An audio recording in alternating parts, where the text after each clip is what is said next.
నమస్తే, నేను జర్నలిస్ట్ శ్రీనివాస్. ఈరోజు న్యూస్ అనాలిసిస్లో ముందుగా మన తెలంగాణ పేపర్ల వార్తలను చూద్దాం. బ్యానర్ ఐటము ఎస్సీ వర్గీకరణకు జేయట, శాసనసభ ఏకగ్రీవ ఆమోదం.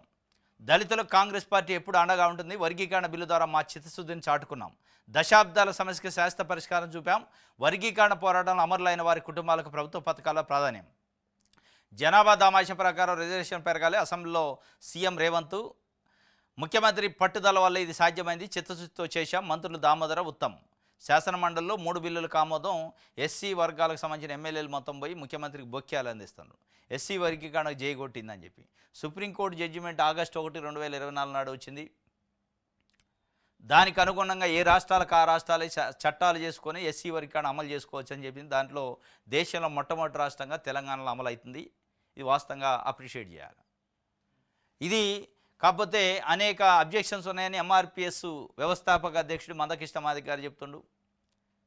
ఇది కరెక్ట్ జరగలేదు. వర్గీకరణ అంటే గ్రూపు 1, 2, 3 అని ఇట్లా పెట్టారు. ఆ 1లో ఉండాల్సిన వాళ్ళు కొంతమంది 2లో ఉండాలి, 2లో ఉండాల్సిన ఇట్లా ఏదో ఆయన జిగ్జాగ్ అయింది, ఇటు అటు అటు ఇటు అయిందని ఉద్యమం చేసిన కానీ అది ఎక్కడ పట్టించుకున్నట్టుంది. మొత్తానికైతే ఏకగ్రీయంగా ఆమోదం తెలిపింది అసెంబ్లీ. చట్టం అయింది అది. దీనికి సంబంధించి ఒక వార్త. ఇది మొత్తానికి ఏంటంటే కాంగ్రెస్ పార్టీ మా క్రెడిట్ వల్లనే, ముఖ్యమంత్రి గారి చొరవ వల్లనే ఇది అయిందనే చెప్పుకునే ప్రయత్నం చేస్తుంది. దాన్ని ఎంతవరకు కన్సిడర్ చేస్తారు? ఎందుకంటే సుప్రీంకోర్టు జడ్జిమెంట్ ఇచ్చింది కాబట్టి చేశారు. కేవలం మీ చొరవ అంటే ఇప్పుడు బీసీ బిల్లు ఏదైతుందో 42% బీసీ రిజర్వేషన్లు స్థానిక సంస్థలు, విద్యలో, ఉపాధిలో ఇస్తామని చెప్పి బిల్లు పెట్టారు. ఆ బిల్లు నిజంగా సక్సెస్ అయితే అది పూర్తిగా ముఖ్యమంత్రి రేవంత్ రెడ్డి గారు ప్రభుత్వానికి సంబంధించి, కాంగ్రెస్ పార్టీకి సంబంధించి వాళ్ళ విజయంగా, వాళ్ళు చేసిన మేలుగా చెప్పాలి.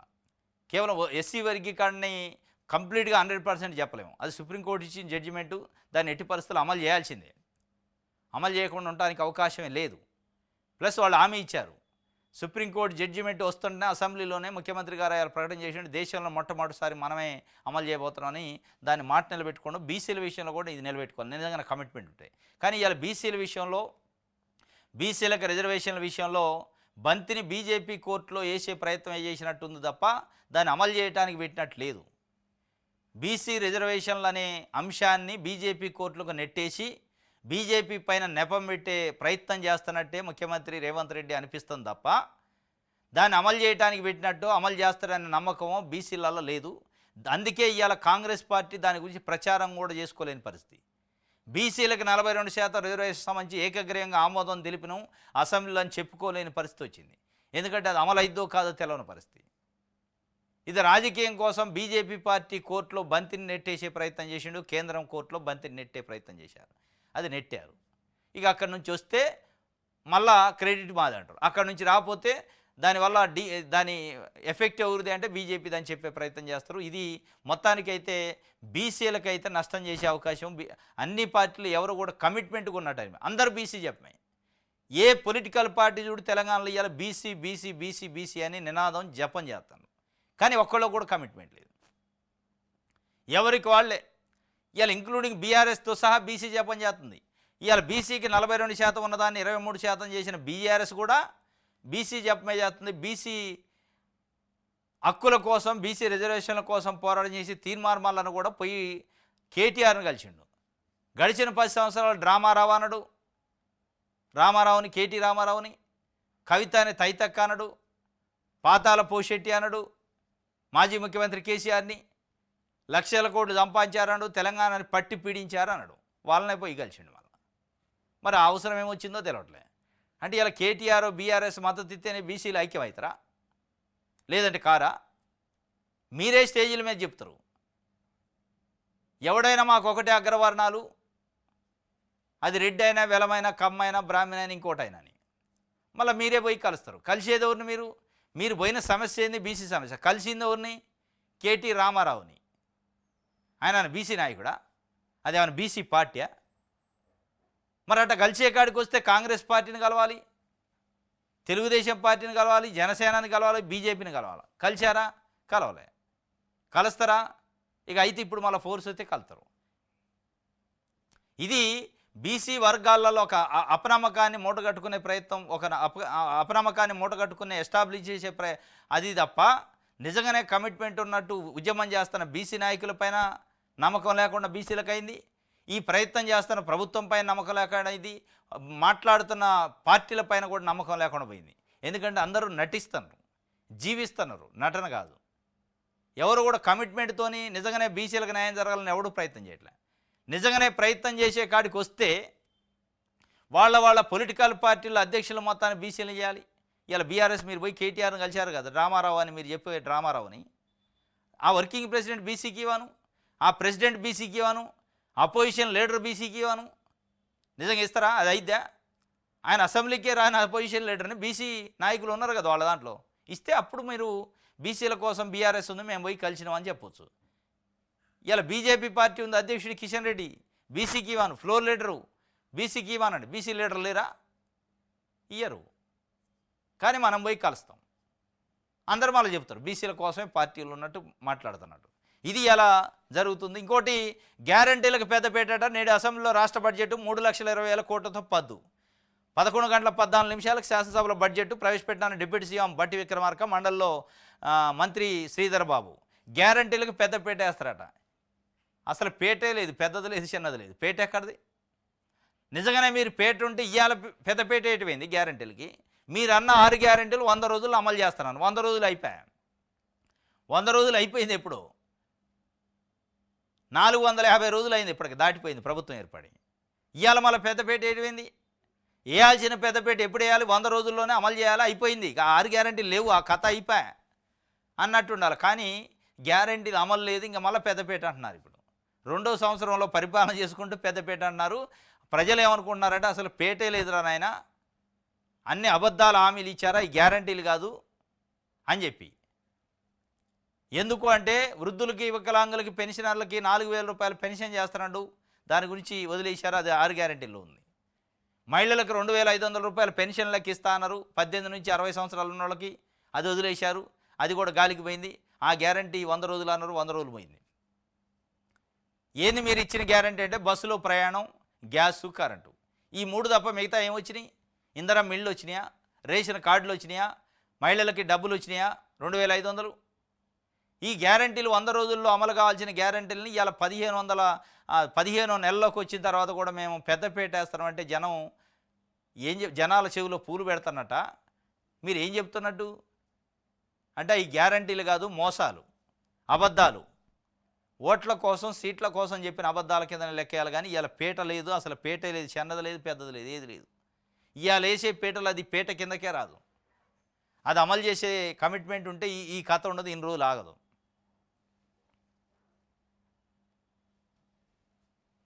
రైట్, ఆంధ్రజ్యోతి చూద్దాం. లెక్క తప్పంటే నష్టం బీసీలకే, ఏమీ లేని చోట బీసీ జనాభా 56.36% అని తేల్చాం. ఏమీ లేని చోట బీసీ జనాభా 56.36% అని తేల్చిపోయింది. అంటే బీసీ లేకుండానే లెక్క తేల్చారు మీరు. ఇది గమ్మత్తుగా ఉంది ముఖ్యమంత్రి గారు చెప్పి. ఏమీ లేని చోట బీసీ జనాభా 56.36% అని తేల్చాము. అంటే లేరా బీసీలు 56%? లేకుండా కూడా తేలుతారా? అంటే ఇప్పుడు మళ్ళీ కొత్త పంచాయతీ పెడతావా? ఇప్పుడు ఎస్సీలో, ఎస్టీలో, ఓసీలో ఇక ఏమి లేకుండా 56% చూపించారు కాబట్టి వాళ్ళకి ఏం రిజర్వేషన్ ఇవ్వద్దనాలనా? ఏం చెప్తున్నావు ముఖ్యమంత్రిగా ఉండి? లెక్క తప్పంటే నష్టం బీసీలకే అట. తప్పును తప్పు అంటే బీసీలకే నష్టం ఎట్టయిద్ది? తప్పును తప్పు అనాలి కదా, ఒప్పును ఒప్పు అనాలా? లెక్క తప్పు అంటే నష్టం అయిద్దని కాదు, సమానం చేయాలి. ఎట్లా తప్పు చెప్పండి, మా దగ్గర ఈ డేటా ఉంది, మీ దగ్గర ఏముందో అడగాల. ఏమీ లేని చోట నేను ఇచ్చిన అంటండి. 42% రిజర్వేషన్ కోసం ఢిల్లీలో కొట్లాడండి, మీ వెంట మేమున్నాం, బీసీలకు కాంగ్రెస్ అండగా ఉంటుంది. ఓహో, కొట్లాడే బాధ్యత కూడా మళ్ళీ బీసీలకే ఇచ్చినావు. కామారెడ్డి డిక్లరేషన్ పెట్టాలి, 42% మేమే రిజర్వేషన్ ఇస్తాం, మాకు ఓట్లు వేయండి అనాలి, మీకు ఓట్లు వేయాలా, ముఖ్యమంత్రులు చేయాలా, మంత్రులు చేయాలా, ప్రభుత్వాన్ని తేవాలా, మళ్ళీ మేము కొట్లాడాలి. ఇవాళ బీసీలు పోయి రిజర్వేషన్ల కోసం ఢిల్లీలో కొట్లాడాలా? ఇక దానికోసం నీకు ఓట్లు వేయడం ఎందుకు, నిన్ను ముఖ్యమంత్రి చేయడం ఎందుకు? కొట్లాడాల్సింది ముందుండి పెద్దన్న పాత్ర పోషించాల్సింది రేవంత్ రెడ్డి గారు ఇవాళ ముఖ్యమంత్రిగా, కాంగ్రెస్ పార్టీ. ఎందుకంటే ఆ బెనిఫిట్ మీరు పొందారు, దానికి సంబంధించిన ఓట్ల, హామీకి సంబంధించిన ఓట్ల బెనిఫిట్ని మీరు పొంది ఇవాళ అధికారంలోకి వచ్చారు. కాబట్టి మీరు కొట్లాడాలి, మీరు ముందుండి పోరాటం చేయాలి తప్ప మేము మీకు అండగా ఉంటాం మీరు కొట్లాడండి అంటే అది అయ్యేది కథ కాదు, ముందు పడదు. ఎందుకంటే ఆడన్నది మోడీ, బీజేపీ. అంత ఈజీగా కొట్లాడి చిన్న చిన్న కొట్లాట్లకి వాళ్ళు వస్తారా? దాదాపు 7 నెలల పాటు కొన్ని వందల మంది రైతులు మన హర్యానా, పంజాబ్ నుంచి వచ్చి ఢిల్లీ సరిహద్దుల్లో వాళ్ళ సమస్యల కోసం నల్ల చట్టాలు వెనక్కి తీసుకోవాలని చెప్తే ఒక్కరోజు కూడా ఒక మాట మాట్లాడాల మోడీ, అమిత్ షా. వాళ్ళని లాఠీ చార్జీలు చేసి రకరకాల ఇబ్బందులు పెడితే 700 మంది రైతులు చనిపోయారు. దాని తర్వాత ఎన్నికలు వస్తే సారీ చెప్పిండు, ఒక చిన్న సారీ చెప్పి చట్టాలను వెనక్కి తీసుకుంటా అని చెప్పిండు. దాని తర్వాత మళ్ళా రెండో దఫా ఉద్యమం కూడా చేశారు. ఒక్క చీమ కుట్టినట్టు కూడా లేదు. అంత కమిటెడ్గా ఉద్యమం చేస్తేనే పట్టించుకోని వాళ్ళు మీరు ఢిల్లీ పోయి ఉద్యమం చేయండి, పోరాటం చేయండి, నేను వస్తా అంటే అది అయ్యే కథ కాదు. ప్రభుత్వ పరంగా పోరాటం చేస్తే తప్ప అది కాదు. రైట్.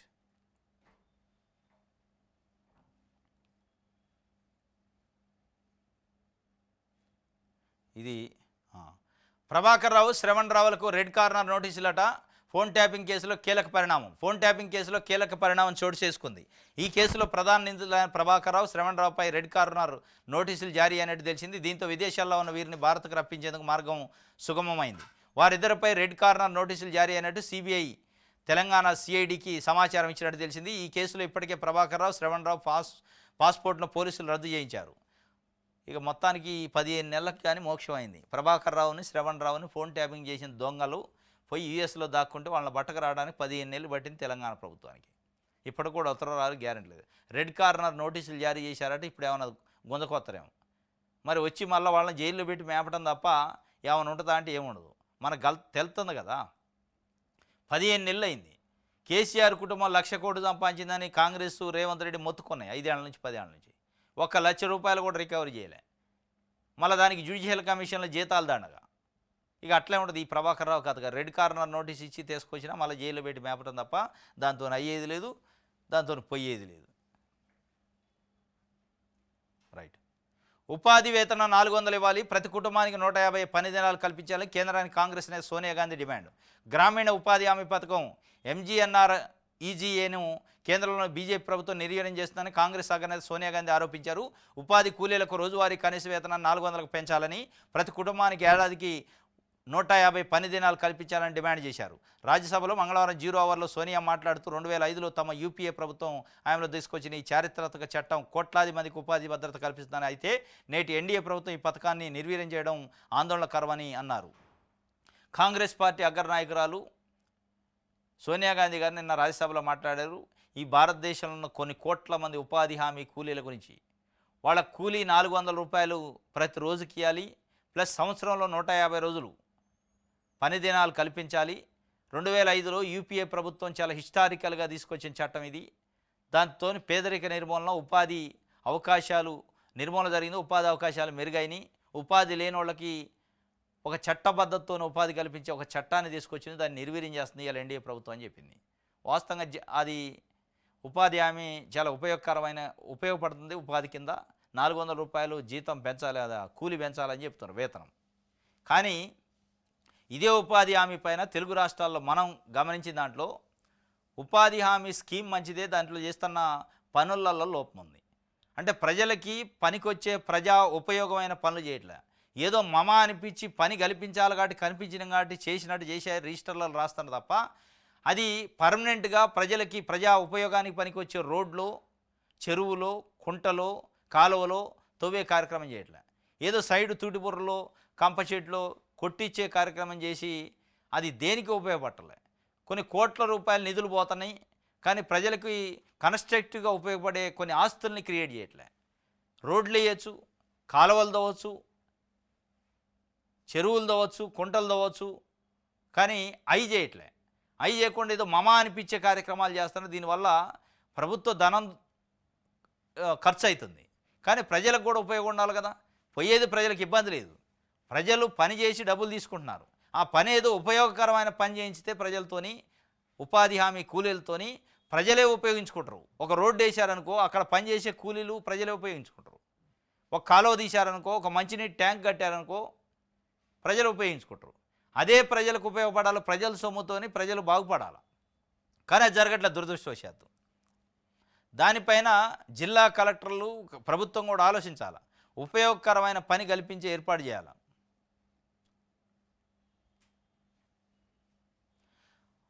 హైకోర్టును తప్పుదోవ పట్టించాలని చూసిన వ్యక్తి ₹1,00,00,000 జరిమానా వేసింది నిన్న.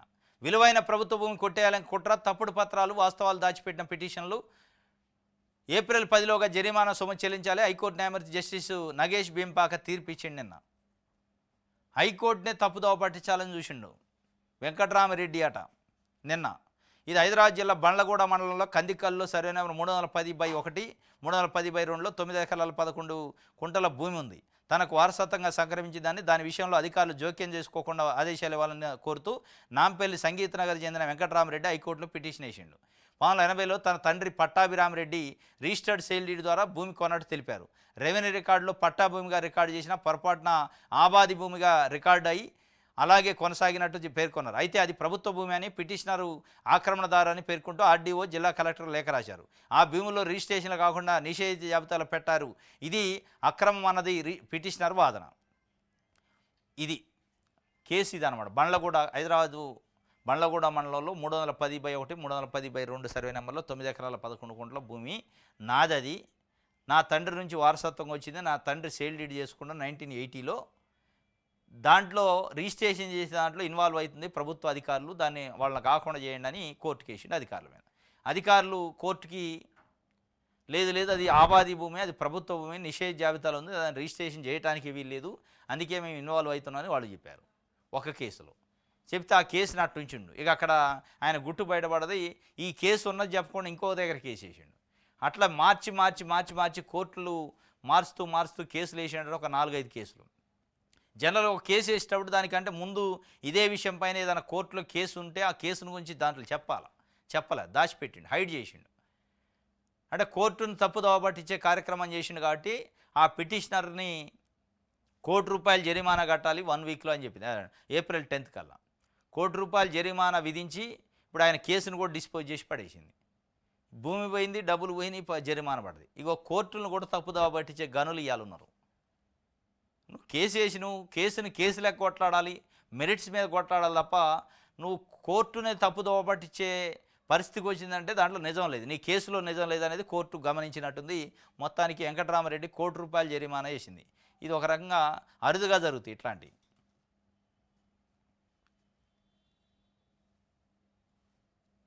వెలుగు చూద్దాం.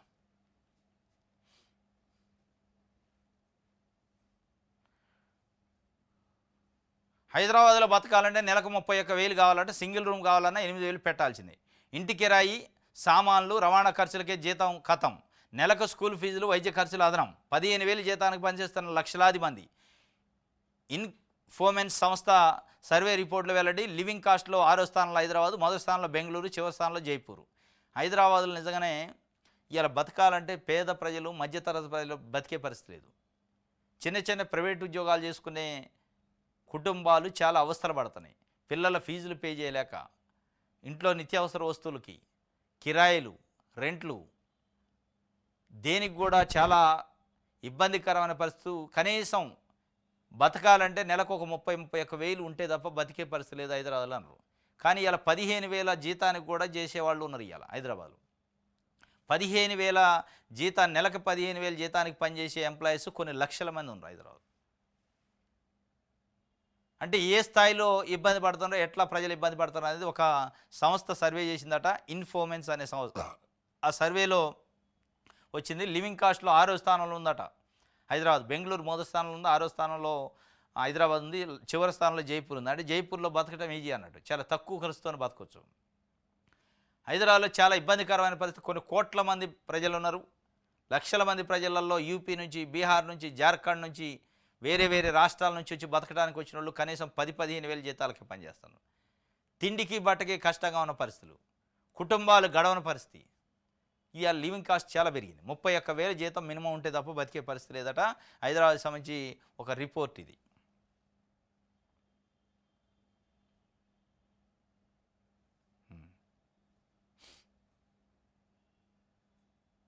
రైట్, ఇది వెలుగుకు సంబంధించి దిశ పేపర్ చూద్దాం.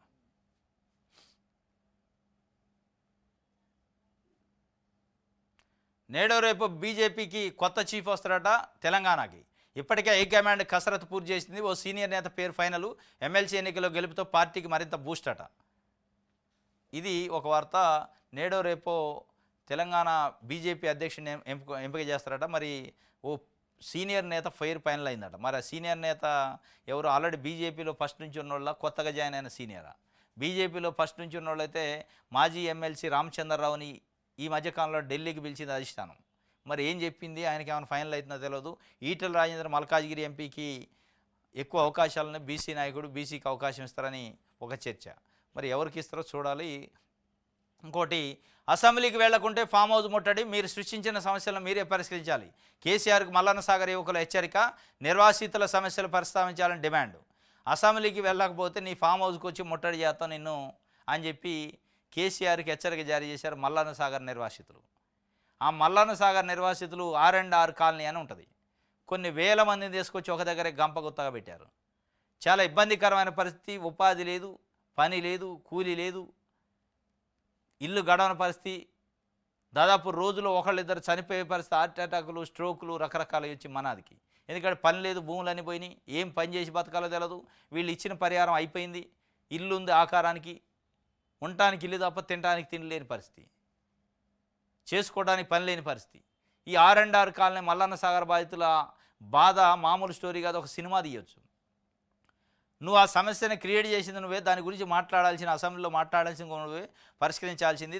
దాని గురించి మాట్లాడతావా, లేదంటే ఫామ్ హౌస్కి వచ్చి నిన్ను ముట్టడించాలని గట్టిగానే వార్నింగ్ ఇచ్చారు. బీసీ బిల్లు పబ్లిసిటీ నిల్లు, అసెంబ్లీలో ఆమోదం పొందిన నో సెలబ్రేషన్స్. ఏమని చేసుకుంటారు సెలబ్రేషను? బీసీ బిల్లు అట, పబ్లిసిటీ నిల్లు. ఏమని చేయాలి? పబ్లిసిటీ అయింది అది ఏమన్నా? బీసీ బిల్లు పెట్టారు, అది ఇప్పుడు అది పూర్తయినట్టు కాదు కదా. పెళ్లి చూపులు చూశారు, ఇంకా పెళ్లి కాల, లగ్గం కాలే, ఏది కాలే. ఇక అప్పుడే సంబరాలు యాడ్ చేసుకుంటారు, పబ్లిసిటీ యాడ్ చేస్తారు. అది అయిద్దో కాదో, అది కుదిరిద్దో లేదో సంబంధం, అది మ్యాచ్ సెట్ అయిద్దో లేదో అనే పరిస్థితుల్లో ఇవాళ ఉంది. పిల్లగాని చూసుకుంటారు, సంబంధం కుదరటానికి ఒక ప్లాట్ఫామ్ ప్రైమరీగా చర్చలు జరుగుతాయి. ఇక దాంతోనే సంబరాలు చేసుకుంటారు, అయిపోద్దా? పబ్లిసిటీ చేస్తారు, అయిపోయింది, మా అమ్మాయికి సంబంధం కుదిరింది పలానా ఊరు, మా అబ్బాయికి సంబంధం కుదిరింది పలానా అమ్మాయి అని చెప్పుకుంటే అది కుదరకపోతే రేపు పరువు పోదు. ఇక అందుకే కాంగ్రెస్ వాళ్ళు కూడా పబ్లిసిటీ నిల్లు చేశారు. ఎందుకంటే అది కాదనేది వాళ్ళకి తెలుసు. ఆ బీసీ బిల్లు మనం పెట్టింది పబ్లిసిటీ బిల్లు, అది తీసపోయి ఆ బంతిని బీజేపీ కోర్టులో దొయ్యడానికి పెట్టిన బిల్లు తప్ప నిజంగా అమలు చేసే బిల్లు కాదని వాళ్ళకి తెలుసు కాబట్టి పబ్లిసిటీ చేయట్లే. మళ్ళీ తీర పబ్లిసిటీ చేశాక అది కాలేదనుకో, మళ్ళీ వెంట పడరు జనాలు, అందుకే చేయట్లే. అనుకూలంగా మలుచుకోలేకపోయిన కాంగ్రెస్, గ్రామ మండల స్థాయి కేడర్ నుంచి నో రెస్పాన్స్. రాజకీయంగా ఓన్ చేసుకోలేకపోయామనే అంతర్మాదనం. బహిరంగ సభ, రాహుల్ హాజరయ్యేలా పార్టీ ప్లాను. ఏడైంది అసలు కాకతలకి రాహుల్ హాజరు కావడం, బహిరంగ సభలు, ఓన్ చేసుకోవడానికి ఆర్టిఫుల్గా లేదు కదా. ఎప్పుడైతే బీసీ లేక 42% బిల్లు పైన అసెంబ్లీలో రేవంత్ రెడ్డి గారు ప్రకటన స్టార్టింగ్లో చేసిండు. ఏమని? బీసీ కులగన్న లెక్కలు వచ్చాక పెట్టి మేము కేంద్రానికి పంపిస్తాం, అది అయితేనేమో అయిద్ది, లేదంటే పార్టీ పరంగిస్తాం అనేది ఎప్పుడైతే ఆయన మాట మాట్లాడినా అయాలన పోయింది. దాని సీరియస్నెస్ ఆ రోజే పోయింది. ఇది ఇవ్వటానికి కుదరట్లేదు కాబట్టి మేము పార్టీ పరంగిస్తామని చెప్పకనే చెప్పాక ఇంకా నువ్వు పబ్లిసిటీ చేస్తేంది, చేయకపోతేంది. రైట్.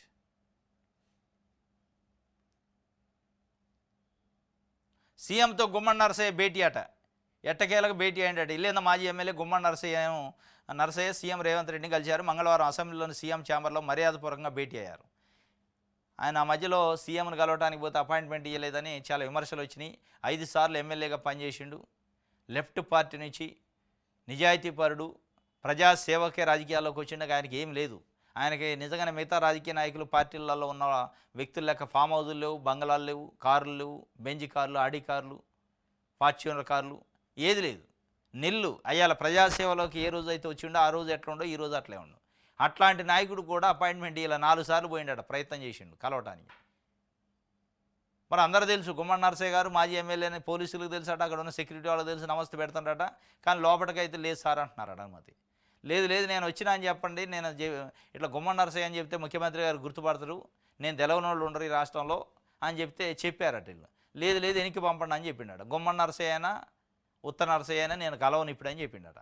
ఇక అడి చేసి రాష్ట్ర వ్యాప్తంగా మీడియా ఛానళ్ళు, పేపర్లలో పెద్ద ఎత్తున వార్తలు రాసినాయి. ఇక పరువు పోయే కాడికి వచ్చిందని మళ్ళీ పిలిపించుకొని మాట్లాడి నిన్న పోయి కలిసిండు ఆయన. ఇది ఇక దీన్ని పేపర్లో వేశారు.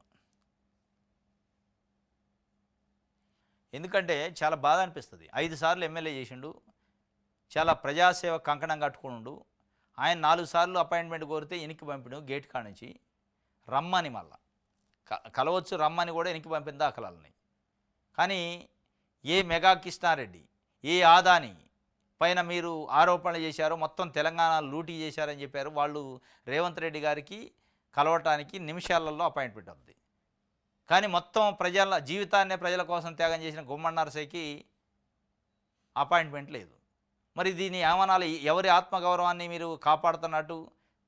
ఆదానిది మెగా కృష్ణారెడ్డి ఆత్మగౌరవం కోసం మీరున్నారా? దీన్నే ప్రజాపాలన అంటారా అనేది ప్రజల్లో ఒక రకంగా ఒక నెగిటివ్ చర్చ స్టార్ట్ అయింది. అప్పుడు ఆయన పిలిపించిండు. ఇది ఆర్ట్ఫుల్గా ఏం పిలిపించింది కాదు. ఇక ఆ చెడు ఏదైతే ఆ చెడు ప్రచారం అయిందో దాన్ని చెరిపేసే ప్రయత్నం కోసం పిలిచిండు తప్ప ఇది వేరే ఏం లేదు ఇందులో.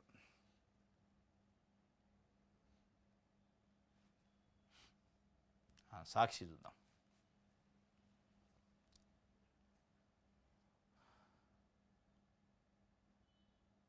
కరువు రైతులను ఆదుకునే పూర్తి బాధ్యత సీఎందే. ఎండిన ప్రతి ఎకరాకు 25,000 పరిహారం ఇవ్వాలి కేటీఆర్ చెబుతుండు.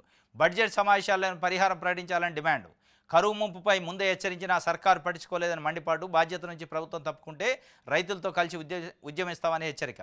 కరువు రైతులంటే 1,00,000 ఎకరాల్లో వరి పంట ఎండిపోయిందని ప్రభుత్వమే అధికారికంగా నిన్న ఒక లెక్క చెప్పింది. అధికారులను ఆదేశించారట. మొత్తం ఎన్ని ఎకరాల పంట ఎండిపోయిందో లెక్క చెప్పండి అంటే ప్రాథమికంగా ఏఓలు అగ్రికల్చర్ ఆఫీసర్లు ఇచ్చిన నివేదిక ఏంటంటే 1,00,000 ఎకరాలు ప్రాథమికంగా ఎండిపోయింది అని చెప్పి. ఇంకెక్కువే ఉంటుంది. మరి 1,00,000 ఎకరాలు అఫీషియల్గా ఎండిపోయిందని ఒక నివేదిక వచ్చింది కాబట్టి ఆ పంట ఎండిపోయిన రైతులకి ఒక ఎకరానికి 25,000 రూపాయల పరిహారం ఇవ్వాలని కేటీఆర్ డిమాండ్ చేస్తుండు.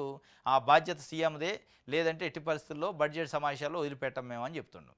వాస్తవంగా ఇవ్వాలి పరిహారం పాపం. ఎందుకంటే రైతులు పెట్టుబడులు పెట్టి అగమ్య గోచరమైంది వాళ్ళ పరిస్థితి. ఎటు తేల్చుకోలేని పరిస్థితి. పెట్టుబడులు రాలే, గొడ్లు మేపుకోవాల్సిన పరిస్థితి వచ్చింది.